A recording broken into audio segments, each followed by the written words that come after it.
Bienvenidos una vez más a la mesa de novedades aquí en la librería Bonilla, donde platico con los autores de Bonilla Artigas Editores y con otros autores de otras editoriales eventualmente.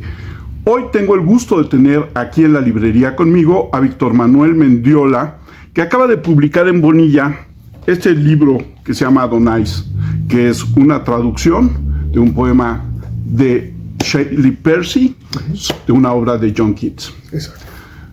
Víctor Manuel, muchas gracias por aceptar la invitación. No, al contrario, es un gusto estar aquí. Víctor Manuel, ¿cómo llegas al mundo de la poesía? Llegué por dos caminos. Yo fui un niño dedicado a jugar y fascinado por los deportes, en particular por el fútbol, pero por todos los deportes. En donde vivía, habían a los alrededores de la colonia muchos lugares no desolados, pero que no había urbanización. Estoy hablando de principios de los 60s, en donde, por ejemplo, la colonia Pilares no existía. Entonces nosotros íbamos a esa colonia llena de arboledas muy hermosas a jugar o a explorar, y cuando no estábamos en la escuela o en las vacaciones, estoy hablando de la colonia del Valle, íbamos a Tlacoquemecan, y era un lugar muy hermoso.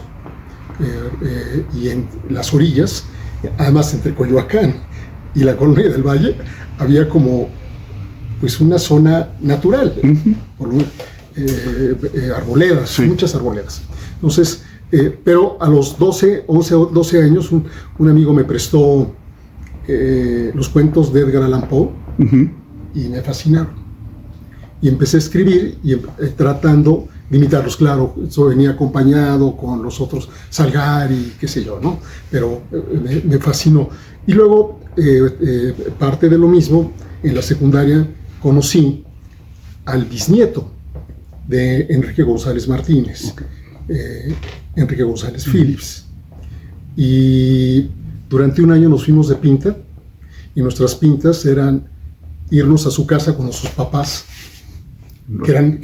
su papá era un filósofo, un escritor importante, Enrique González Rojo. En realidad es Enrique González Arthur, pero tomó el nombre de su padre, contemporáneo, del grupo de los contemporáneos, y su mamá, que se iba a la universidad, creo que trabajaba en la universidad, y nosotros esperábamos a que salieran y nos metíamos a su casa, que era una biblioteca, la mitad o la tercera parte de la biblioteca que se había repartido de Enrique González Martínez.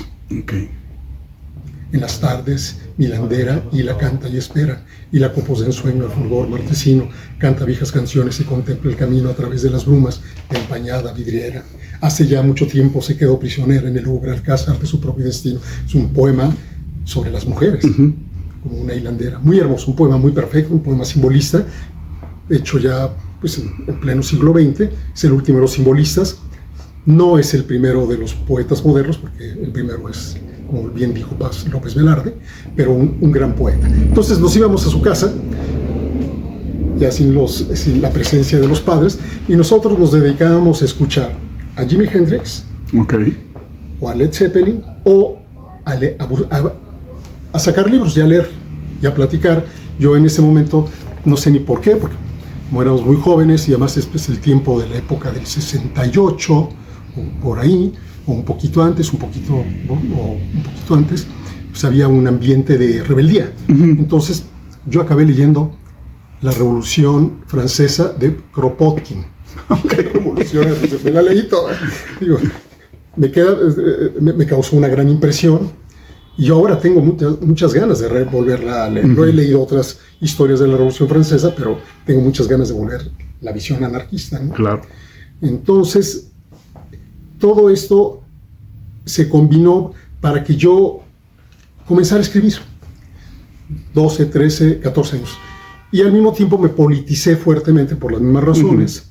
Y pensé que, en ese momento yo pensaba que yo me iba a dedicar a la economía o a la sociología. Y claro, con un corte, porque además acabé también entrando a una secta comunista, que para fortuna mía era muy teórica, y donde se estudiaba exhaustivamente marxismo. Entonces teníamos una bibliografía mínima de 60 libros, donde estaba el quehacer, 2 pasos adelante y 1 atrás, el imperialismo, la fase superior del capitalismo, pero que luego venía una bibliografía de 200 libros que culminaba con el Capital. Yo llegué a todo eso. Yo leí por lo menos 2 veces, casi 3 veces el tomo 1. Lo estudié muy bien. Y eso entonces me abrió el camino a la filosofía alemana y a la filosofía. Yo continuaba escribiendo con mucha pasión, pero siempre pensando que era algo, que era mi deseo de expresarme. A los 22, 23 años tenía muchos poemas.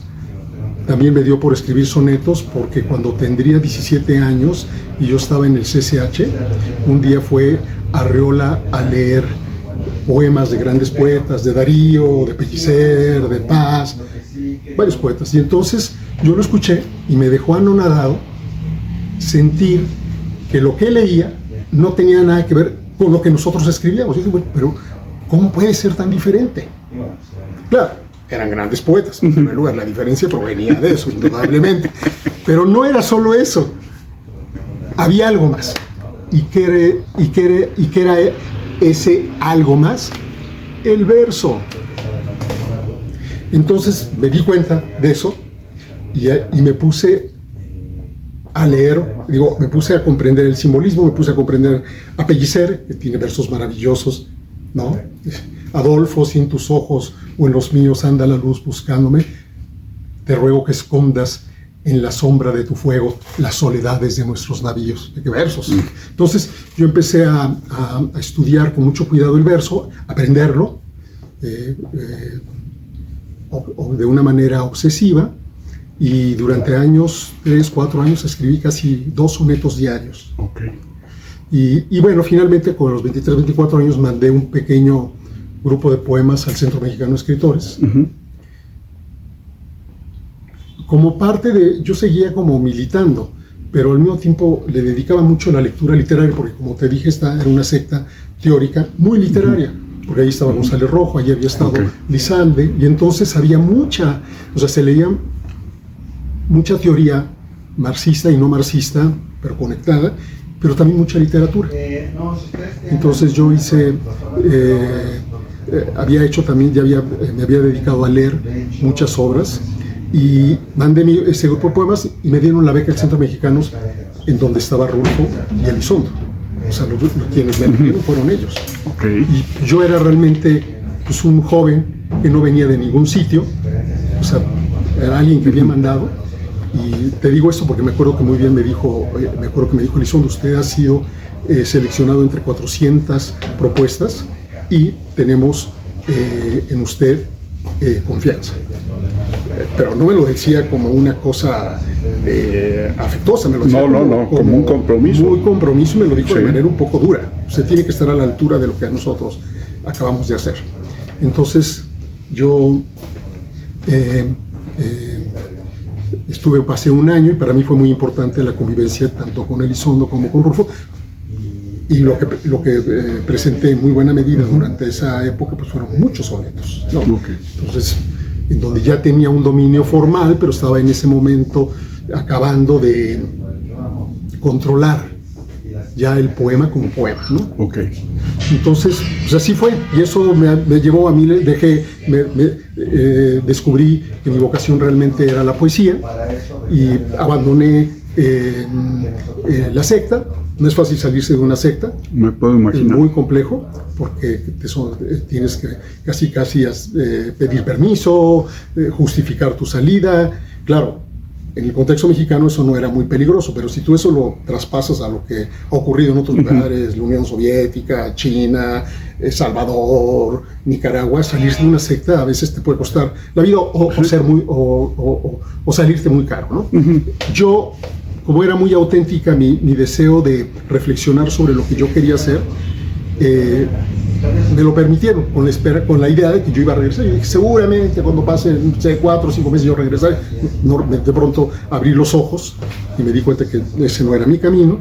Y luego también acabé abriendo los ojos ante el carácter tan interesante de estos grupos, sobre todo los teóricos. No digo que los militantes prácticos no lo fueran, pero los teóricos son muy interesantes porque son muy disciplinados algunos de ellos. Yo me formé intelectualmente adentro de esta este grupo, pero al mismo tiempo totalmente paranoicos, totalmente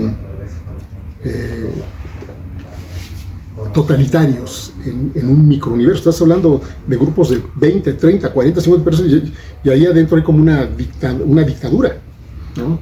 Y persecución, paranoia. Eso está muy bien descrito por Vargas Llosa en su novela La Catedral, en la primera parte. Y bueno, de ahí toda una trayectoria que luego haremos otro podcast diferente donde nos vas a hablar de cómo llegaste a ser fundador de una editorial. Pues casi fue por ahí. Al salir, de pronto acababa, no nos metamos en eso, pero yo acabé fundando porque de pronto me di cuenta de que había una explosión en los finales de los 70s, principios de los 80s, había una explosión literaria de la que fue fruto mi editorial, Ediciones del Tucán de Virginia, pero de la que es fruto también Bonilla. Sí, claro. Bonilla es posterior, pero Bonilla está entrelazada con ese movimiento. Bonilla es importante porque es la expresión de ese movimiento ya en forma tardía, pero muy importante, porque conserva ese espíritu, el espíritu que hubo en los 80s, en donde finales de los 80s, a finales de los 70s, principios de los 80s, las editoriales hacían como plaquettes engrapados, a veces muy bonitas. La máquina de escribir, o sea, un engrapado, el péndulo y el pozo eran muy bonitos, a veces muy finos. La máquina de escribir muy importante, publicó muchísima gente, ¿no? Ya habían varios, pero yo creo que la primera editorial que da el salto a la producción no de plaquettes, sino de libros propiamente, de una manera formal, es el Tucán de Virginia. Ok. Ahora, ¿por qué en el siglo XXI rescatar a dos poetas románticos del romanticismo y hacer esta traducción que es muy bella? Por dos razones. La primera, porque yo creo que ya se agotó la lectura epigonal. Hemos estado leyendo al epígono, del epígono, del epígono, del epígono. Y hay un desgaste, sobre todo los epígonos de las vanguardias. Nos hemos estado leyendo los epígonos de Eliot, los epígonos de Cummings, los epígonos de Pound, los epígonos de Reverdy, los epígonos de Pound, de los grandes poetas del primer momento de la gran poesía del siglo XX. Claro, tú puedes encontrar grandes poetas después de ellos que lograron diferenciarse, pero que en cierta forma sí estaban entrelazados, porque había un culto a la ruptura, un culto al distanciamiento necesario frente a la literatura que se había hecho en el siglo XIX y antes, ¿no? Y entonces esto tiene que ver con el verso libre y con la manera de concebir el poema en términos de su sustancia, ¿no? Yo creo que eso se desgastó a lo largo de la segunda mitad del siglo XX y parte de lo que va de este siglo. Entonces, es fundamental volver a pensar en el primer momento de la poesía a principios del siglo XX, pensar en las vanguardias, reconsiderarlas, revalorarlas, pero al mismo tiempo también adoptar una actitud crítica, así como las vanguardias tomaron una actitud crítica frente a todo lo anterior, como hizo Marinetti, muy radicalmente. Yo creo que llegó el momento de hacer una evaluación fuerte de la poesía del siglo, de la poesía moderna y en particular de las vanguardias. Y cuando uno trata de hacer esto, de pronto te das cuenta de que hay una poesía increíble en el siglo XIX, que aunque es leída, no es valorada en términos apropiados. Y que es necesario volver a leer la poesía del siglo XIX con otros ojos y la poesía anterior, o sea, la poesía isabelina, ¿no? Y poetas que son muy importantes. Entonces, yo yo he tratado de hacer ese proceso, porque caí en la cuenta de que éramos la repetición de la repetición de la repetición. Entonces, eso ha sido un norte que yo he tenido para tratar no solamente de guiar mis lecturas, sino de pensar en lo que debemos leer. Y en ese sentido, entonces, para mí se volvió muy importante traer de nueva cuenta poemas muy importantes. No es porque no estuvieran, pero que teníamos que hacer nuestra lectura de esa poesía que en cierta forma la poesía del siglo XX había negado en la búsqueda de la libertad de las palabras. Y es también una búsqueda de ponerle un lenguaje mucho más cercano al ciudadano del siglo XXI que las de repente anquilosadas letras del siglo XIX, que, como dices, de repente hubo como un estancamiento, ¿no? Pero yo creo que como también dice, hay que revaluar, pero revaluar también implica que volvamos a pensar ese lenguaje para hacerlo más atractivo a los nuevos lectores, ¿no? Yo creo que cuando tú traduces un autor del siglo XIX o del siglo XVIII, del siglo XVII, inevitablemente lo actualizas. No tienes forma de no. Probablemente quieres ser arcaico, quieres que estén todas las notas, las correspondencias de la época, pero es imposible. Porque te mueve otro espíritu finalmente. Claro, las traducciones académicas pueden ser muy exactas, muy precisas, y tú puedes decir, aquí está el arcaísmo, entre comillas, de la poesía del siglo XVII o de la poesía del siglo XIX o de la poesía del siglo XVIII, pero hay una parte en donde te marca tu tiempo, ¿no? Inevitablemente. Entonces, y además, bueno, se ha dicho muchas veces, cada generación tiene que volver a hacer sus propias traducciones. Y yo me di cuenta de que teníamos que nosotros, en primer lugar, hacer nuestra relectura de lo que en cierta forma en nuestra formación habíamos negado. O sea, habíamos negado el simbolismo, habíamos negado el romanticismo, habíamos negado el parnasianismo. Lo conocíamos, pero lo habíamos visto siempre con recelo, sino desdén con recelo, en nombre de la operación de las vanguardias. O sea, en nombre de Apollinaire, en nombre de bla, bla, bla, ¿no? Pero en un poema muy famoso sobre la linda pelirroja, el propio Apollinaire dice, no, nosotros no estamos en contra de lo que se ha hecho, sino que queremos realizar otras experiencias. Él no es tan radical. Él sí acepta lo que está en el pasado, pero dice, pero tenemos derecho a inventar algo nuevo. Que era el espíritu que prevalecía a principios del siglo XX. Entonces, bueno, yo creo que las vanguardias, con su gesto radical, con su increíble potencia, con su lucidez indudable, a muchos poetas del siglo XX les cerraron la puerta a una comprensión adecuada de lo que había sucedido, no solo en el simbolismo y el parnasianismo o el romanticismo, sino la poesía, los poetas del siglo XVIII y sobre todo los del XVII y XVI, bueno, y la poesía del Renacimiento. Había como una negación de todo eso, porque además en esa poesía, desde la perspectiva del siglo XX, aparecía como formal por su rigor en el verso. Ahora, te puedo decir que por otro lado, por lo menos la mayor parte de los poetas importantes del siglo XX en español son poetas en verso.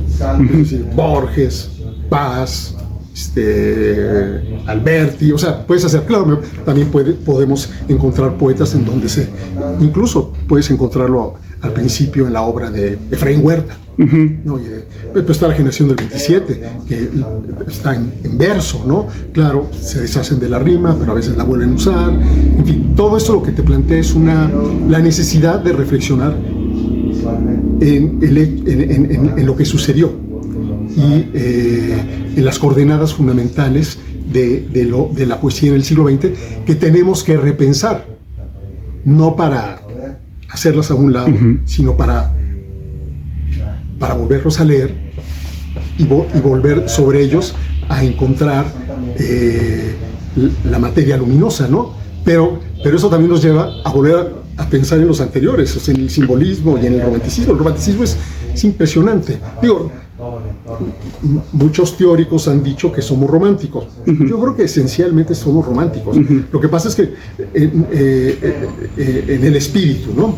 En la actitud de privilegiar la imaginación. ¿Por qué Percy Bysshe Shelley y no un poeta romántico alemán? ¿Por qué Adonais? Bueno, por muchas razones. En primer lugar, me hubiera encantado traducir a Novalis, me hubiera encantado traducir a Hölderlin, que están traducidos. No sé, por ahí hay cosas porque habría que traducir Jean Paul, que es tan importante. Este texto, novela, donde aparece la muerte de Dios, ¿no? Que es tan importante. Pero no sé alemán.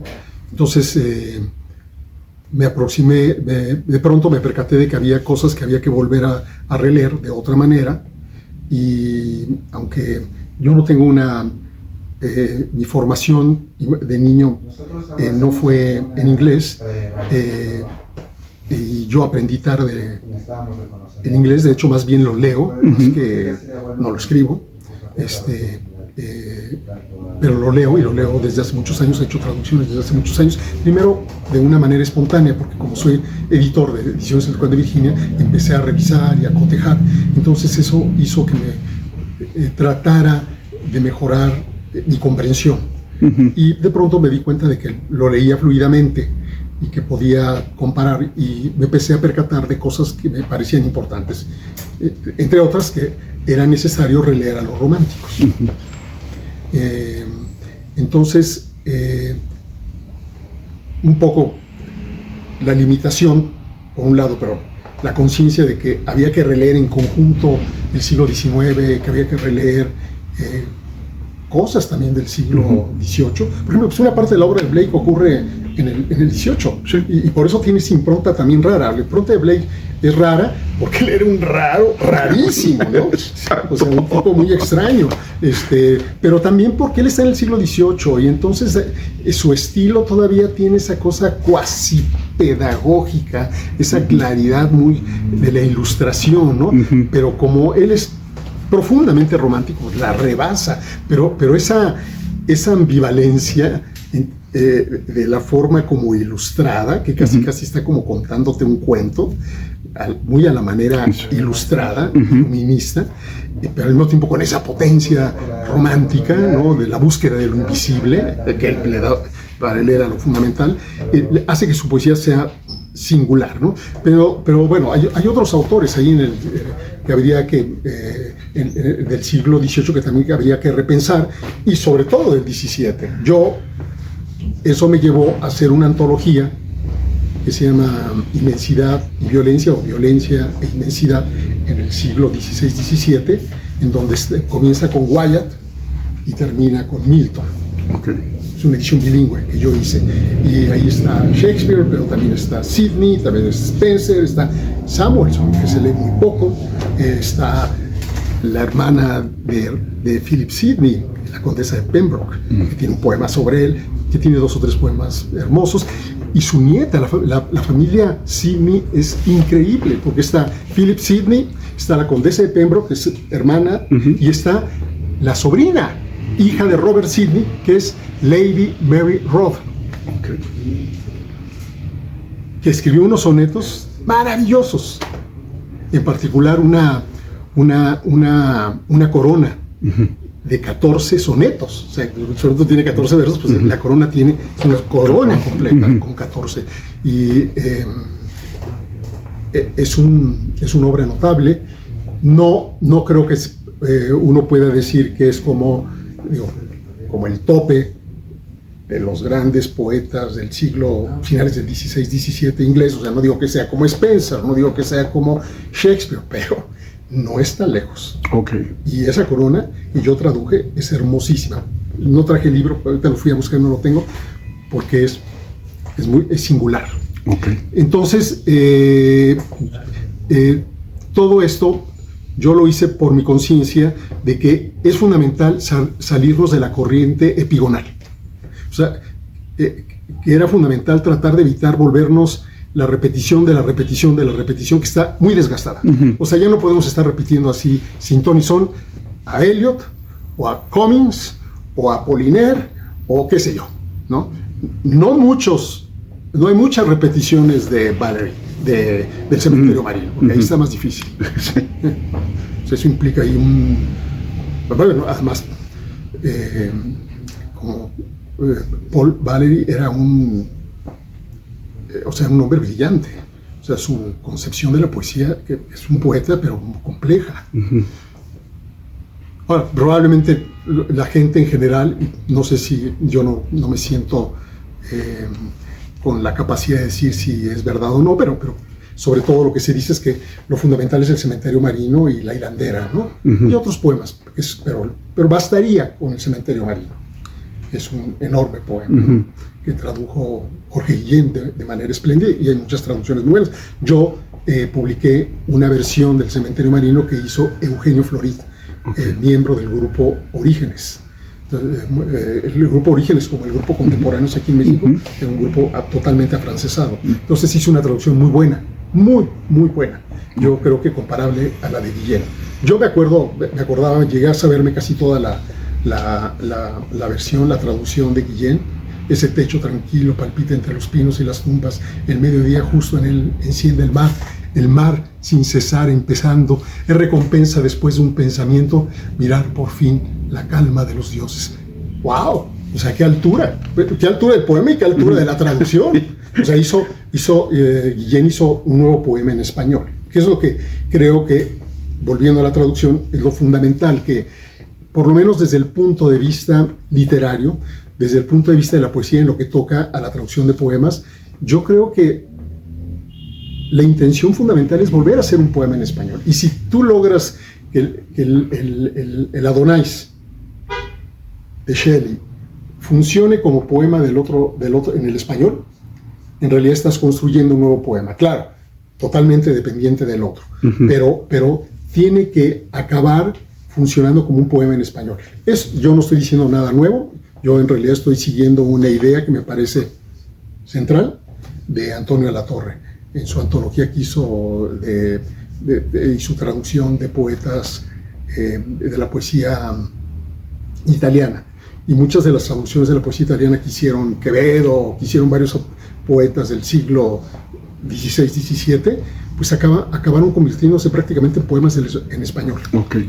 Entonces, yo creo que cuando los poetas traducen a otros poetas, es inevitable el deseo, la urgencia de tratar de crear un poema en español. Entonces, bueno, yo no soy filólogo, no soy académico, solo soy un lector apasionado, y yo soy también un escritor, escribo un poeta, un crítico de poesía. Entonces mi aspiración fundamental, un editor de poesía, mi aspiración fundamental era tratar de conseguir en español que el poema de Shelley, Adonais, funcionara como poema. No, por supuesto, está en la traducción de Alto Laguirre y don Antonio Casoleal, y la de Vicente Gaos. Yo tengo detectadas 6, 7. Pero volvemos a dos cosas. Ninguna es en el siglo XXI. Ajá, no, exacto. Es tu visión, ajá, es una visión más contemporánea. Hay una en el siglo XXI, por lo menos, la de José Luis Rey, en España. Okay. Y la otra pero esa es otra cosa. Dentro de los diferentes españoles que se hablan en el mundo, también tenemos que hablar en el español que hablamos en México, ¿no estás de acuerdo? Y traducir en el español que hablamos en México. Sí, estoy de acuerdo. Yo creo que, mi traducción es inevitablemente muestra el español que nosotros usamos en México. Pero yo fui muy cuidadoso tratando de que mi traducción tuviera un valor transatlántico. O sea, que fuera válido para México, pero que también mi traducción fuera válida para Colombia, o Argentina como para España, ¿no? Es decir, que huí de localismos, a lo mejor ahí se me fue alguno, pero ya están quizás están muy normalizados, pero en general yo cuidé mucho esa parte y bueno, no sé si lo logré, porque a veces no te das cuenta. Entonces, sí, tienes razón, tu observación finalmente es una traducción hecha en México. En México no se había hecho esa traducción. Entonces, bueno, y es una de las pocas que se han hecho probablemente en el siglo XXI, ¿no? Y la pregunta es, ya que decías, la esperanza es conseguir una traducción que sea un poema en español, de alguna manera un nuevo poema con todas las bases que deja Shelley. ¿Lo lograste? Bueno, ¿yo qué puedo decir? Siempre, no hay traductor que no esté insatisfecho con su traducción. En realidad la traducción también te voy a repetir, un lugar común, algo que no tiene fin, inacabable, siempre puedes siempre sientes que algo se puede mejorar, la vuelves a leer y siempre estás anotando en tu traducción alguna cosita, ¿no? Pero yo siento que en general mi traducción tiene, digamos, 2 o 3 pequeñas cualidades. La primera, formal, evidente. Nadie había traducido el Adonais de Shelley en la estrofa spenceriana. O sea, 8 versos más un alejandrino. Ni la de Arturo Aguirre, ni la de Obligado, ni la de Muñoz, ni la de Vicente Gaos, ni la de José Luis Rey pudieron ceñirse a la estrofa spenceriana. Yo sí lo logré.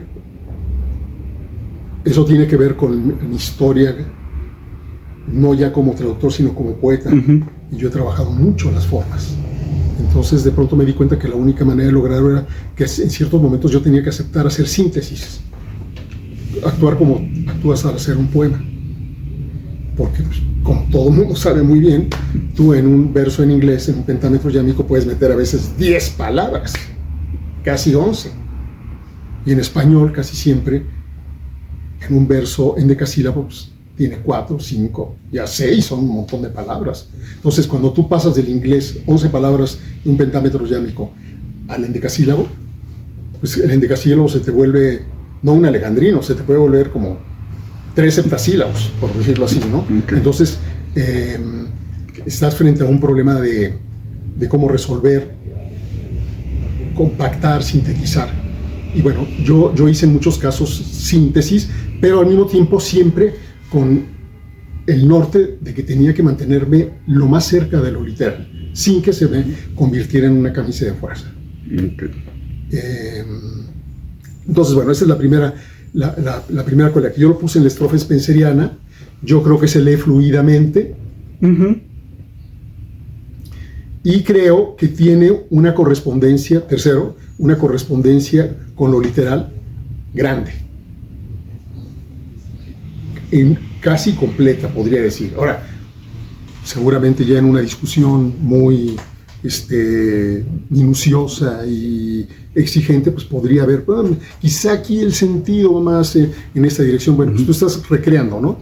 Pero yo creo, agregaría una cuarta, yo creo que el poema definitivamente tiene el espíritu del poema, original en inglés. Y que además, para el lector, no solamente es confiarse en tu palabra, sino la edición es bilingüe. Ajá, entonces lo puede comparar en último de los casos. Si es de estos habitantes del siglo XXI que todos sacan el teléfono y lo googlean, ¿no? A ver si es cierto lo que estás diciendo. Exactamente. Ahora, yo te confieso una cosa. Yo como editor de Ediciones El Tucán de Virginia, mi editorial es una editorial sobre todo de ediciones bilingües, y la columna vertebral de mi editorial se llama Los Bífidos, es decir, son ediciones bilingües. Y así publiqué a Elizabeth Bishop, así publiqué a Reverdí en la traducción de José Luis Rivas, o Elizabeth Bishop en la traducción de Verónica Volco, o El Golpe de Dados en la traducción de Marco Antonio Campos. Todos son bilingües. La mayor parte de mis libros tiene, la columna central de mi editorial es la publicación de libros en ediciones bilingües. Pero a lo largo de los años a mí me acabó resultando, se me hizo chocante siempre ver que cuando yo entregaba un libro, San John Perse, de Verónica Boyko, Los pájaros. Y lo primero que hacen los que dominan la lengua, en este caso el francés, en vez de leer el poema y disfrutarlo, y ver, bueno, primero voy a tener una idea del poema, sentirlo, a ver si tiene, lo primero que hacen es casi toman una línea y leen la de lado. Entonces, pues casi siempre lo que está de un lado, en este caso del francés, y del otro lado, el español, va a tener variaciones. Claro. O sea, no va a ser, no, las palabras no van a ser literalmente, van a tener exactamente los significados, pero el traductor, ni el mismo orden, a veces se reordena, a veces lo que está abajo lo sube porque conviene y funciona. Sí. Entonces, ese es chocante. A mí, yo siempre que le entrego un libro, de mis libros, sobre todo de esta colección Los Bífidos, o la grande, de Raven, la colección grande, El Cuervo, siempre veo que hacen esto y yo dale chance al traductor, al poema, de decir lo que te tiene que decir, y luego, bueno, ya compáralo, ¿no? Por eso está bilingüe, para que puedas hacer la comparación, pero también para que puedas disfrutar en la otra lengua, porque lo que está del otro lado es otra cosa. Lo que está en español es un poema totalmente distinto, y sobre todo en lo que toca el inglés, o el alemán, ¿no? Exacto. O el polaco, el que sea, ¿no? Polacas, el que sea, incluso el francés, el italiano y el portugués. Sí. Pero allí hay cierta, uno puede tener la idea, la esperanza, o la falsa idea de que son equivalentes. No son equivalentes, hay muchas cosas que son muy distintas, aunque hay un grado de correspondencia mayor, ¿no? Entonces, una última petición, Víctor Manuel. Léenos pues el comienzo. Algo.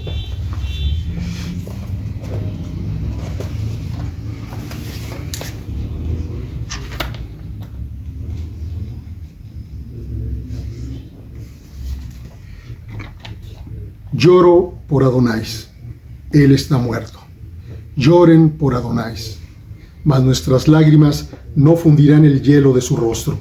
Tú, hora triste, la elegida, sufre nuestro dolor. Llama a tus pares lóbregos, muéstrales todo nuestro agobio y diles, murió conmigo Adonais. Si el futuro no olvida el tiempo, su destino y fama serán un eco y una luz en la eternidad. Muchas gracias. Víctor Manuel, ¿dónde te encuentra la gente en redes sociales? Yo estoy en Face con Víctor Manuel Mendiola, es mendiola54@yahoo.com.mx. Ok. Una última pregunta, porque me quedé pensando, si toda esta disciplina de la secta marxista te ayudó en la disciplina como traductor. Pues fíjate que yo creo que en cierta forma, en un primer momento, se opuso. Te voy a decir por qué. Porque yo, mi adolescencia, la dediqué vehementemente a tratar de entender el marxismo y la filosofía alemana, o una parte de la filosofía alemana. Desde muy joven traté de leer, la primera vez que lo leí fue como tratar de subir una pared totalmente lisa, la lógica de Hegel y la fenomenología. Luego las acabé leyendo, sobre todo la fenomenología, y acabé, bueno, pues, si te dedicas con esfuerzo y trabajo, y además lees a Koyev, y lees a Hippolyte, y lees a sus grandes lectores, pues acabas penetrando en ese universo tan difícil, o la crítica y la razón pura, que también la lees, y el primer párrafo es impenetrable. Además, yo tenía preparación filosófica porque había leído mucho marxismo, acabé leyendo el Capital, que es muy filosófico, y leí esa cosa extrañísima que es una sopa revuelta, que es materialismo y empiricismo, que yo creo que es un texto muy confuso. Y lo han dicho, no es mi opinión, lo he leído. Cuando era adolescente lo admiraba porque pensaba que mi incapacidad de entenderlo radicaba en mi incapacidad individual, pero luego acabé entendiendo que era un libro muy enredado, ¿no? En fin, entonces, bueno, yo salté a la filosofía alemana, pero lo que te quiero decir es que todo eso me llevó en una parte, yo le debía haber dedicado desde ese momento muchísimo más tiempo a la lectura de otras lenguas. De hecho, ahora me arrepiento totalmente de no haber aprendido de joven latín, griego, pero ni se me ocurrió. Estaba tan obsesionado con subir estas montañas filosóficas, que claro, ellas también te acaban llevando al latín y al griego, pero pues, a mí, digamos, cuando no estás en la Facultad de Filosofía y Letras, pues no te das cuenta de que eso te ayudaría mucho. Entonces yo simplemente me enfrentaba a libros. Entonces yo creo que eso me alejó en un primer momento. Claro, yo en esa época escribía poesía. Curiosamente nunca caí en las garras de lo que para muchos poetas es mala poesía, como la de Mario Benedetti, que no deja de tener su encanto, pero sí es tan pedagógico, está ilustrando, te está dando como lecciones, a veces en forma muy cursi, ¿no? Entonces yo por fortuna me alejé de eso, porque yo empecé a leer a los simbolistas, por todo lo que te dije. Entonces es después que yo me doy cuenta de que la poesía vive de la comunicación con otras lenguas. Y además, bueno, mi deseo, mi afán de traductor surgió por mi editorial, que yo fundé cuando tendría 24 años, 25 años, 24, 23, 24, 5 años, y entonces empecé a hacer las ediciones bilingües. De hecho, no los primeros, pero casi los primeros libros que hice fue un libro de Mario Luzzi, un italiano, que tradujo Guillermo Fernández, e inmediatamente después una traducción de Ulalume González de León de Ted Hughes. Ambas traducciones muy buenas, muy importantes. Entonces yo empecé tenía que hacer las revisiones, porque yo soy un pequeño editor, entonces prácticamente lo tengo que hacer todo, desde ir por el original, leerlo, marcarlo, luego recibir las galeras. Yo empecé a hacer mis libros. Bueno, primero los empecé a hacer en offset, que era una cosa muy fea. Luego brinqué al linotipo. Entonces había las galeras, revisar galeras, cotejar, estar checando el idioma. Y entonces poco a poco, a lo largo de los años, me di cuenta de que tenía una experiencia profunda, íntimamente relacionada con la traducción, pero siempre me sentía como atemorizado. Lo veía como algo que tenía que haber estudiado letras inglesas. Yo un día empecé a traducir porque me dieron ganas, y luego por diferentes circunstancias empecé mi relación con el inglés. Diferentes circunstancias de carácter personal, empecé a trabajar el inglés intensamente y empecé a traducir. Y entonces lo empecé a hacer, pero lo hice mucho tiempo de manera secreta, aunque muchas veces traducía para otros y no ponía mi nombre. Entonces hacía los cotejos. Entonces, bueno, mi experiencia teórica de mi juventud, en cierta forma, en un primer momento me alejó, aunque, bueno, uno le puede hacer muchas críticas al marxismo y a las ideologías teóricas de la izquierda, pero no cabe duda, en particular el marxismo, que tienen en su fondo, en el centro de su pensamiento, una concepción universal, ¿no? Aunque la combatan después, ¿no? Porque el marxismo puede ser totalmente antiuniversal, ¿no? Pero en realidad surgió de un universalismo, surgió de la filosofía alemana. Exacto. Y surgió de autores que eran prácticamente filólogos. O sea, hablaban latín. Marx hablaba latín, traducían de latín, ¿no? Marx en un principio fue hasta poeta, hizo creo que una media obra cercana a lo que hacía Schiller, ¿no? Entonces, todo esto, pues, para mí era importante porque desde muy joven también aprendí que había una correlación entre la gran literatura y las ideas políticas, ¿no? Ahora, yo me desprendí totalmente de lo político, porque definitivamente sí creo que lo político en muchos casos se transforma en un lastre para el poeta. Lo vemos en muchos poetas, ¿no? Claro, tú puedes decirme, está un gran poeta inglés como Shelley, que era muy politizado. Sí, era muy politizado, pero en realidad su proceso es cada vez de alejarse de esa politización. Se fue alejando paulatinamente. Murió muy joven, de 30 años. Probablemente sus poemas ya de madurez hubieran sido ya totalmente alejados de la politización, ¿no? Ahora, tienen los Simandias, que es una crítica al poder, ¿no? Y el Prometeo, ¿no? Que es también una rebelión contra el poder, y Mab, la reina de la hada Mab, ¿no? Pero en todo siempre hay como una pulsión política contestataria, libertaria, ¿no? Está también en esa pulsión libertaria, contestataria, y además contra la violencia en Adonáis, porque Keats fue violentado por la crítica de los escoceses de Waterloo Review, ¿no? Que hicieron una crítica muy dura. Víctor Manuel, a mí no me resta más que darte las gracias por aceptar esta plática para la Mesa de Novedades. Yo soy Armando Enríquez. A mí me encuentran en Twitter y en Blue Sky como @cernícalo. Y les recuerdo que Artefacto de Letras es el proyecto transmedia de Bonilla, distribución y edición, y que tenemos nuestro website, que tenemos también nuestro canal de YouTube que están viendo, tenemos 2 programas en Spotify, tenemos nuestro TikTok y también tenemos nuestro Instagram, independientemente de las redes como el Twitter y el Facebook. Muchas gracias, doctor Manuel, muchísimas gracias. Nos vamos a ver próximamente porque vamos a hablar de otro tema que es interesante, que es la fundación del Tucán de Virginia. Y nos vemos la próxima semana aquí en la Mesa de Novedades. El libro Adonáis lo pueden encontrar aquí en la librería o en el catálogo de Bonilla Artigas en internet. Muchas gracias y hasta la próxima.